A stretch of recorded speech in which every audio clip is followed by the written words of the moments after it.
Hello everyone, Suman পিয়াস ব্লগে সবাইকে স্বাগত। আমি তো ভালো আছি, আশা করছি তোমরা সবাই খুব ভালো আছো।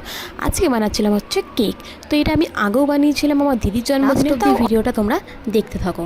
এখানে নিয়ে নিয়েছি হচ্ছে 5টা ওরিও বিস্কুট, চকলেট আর হচ্ছে একটা ইনো। প্রথমে প্যাকেট থেকে বিস্কুটগুলো বাইরে বার করে নেব।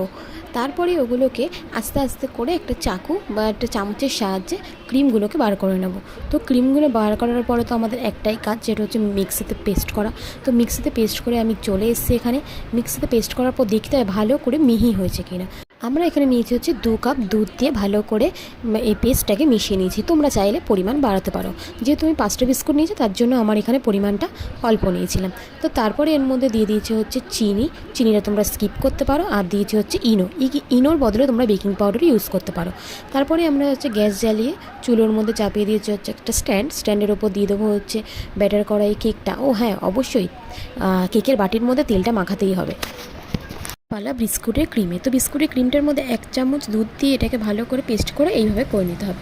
তারপরে এই চুলোর মধ্যে চাপানো তোমার কেকটা, তুমি দেখবে যে কেকটা ভালোভাবে বেক হয়েছে কিনা। আমার কেকটা বেক হয়ে গেছে। তারপর দেখো এই যে আমি ভালোভাবে দুটো পার্ট আলাদা আলাদা ভাগ করে নিয়েছি। তার মধ্যে অল্প অল্প করে জল দিয়ে যে ক্রিমটা আমরা বিস্কুট থেকে পেয়েছিলাম সেটা ভালো করে মাখিয়ে নেব। লেয়ারের মধ্যে ক্রিম দিয়ে আরেকটা পজিশন ওর উপর চাপিয়ে দেবো।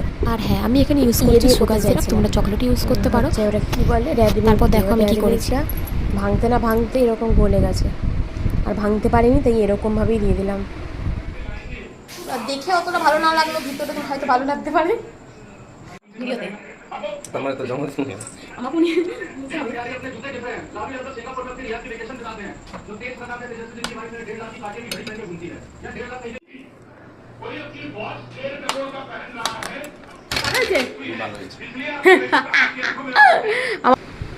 সবার ভাগে এক টুকরো করে পড়েছে বাড়ির।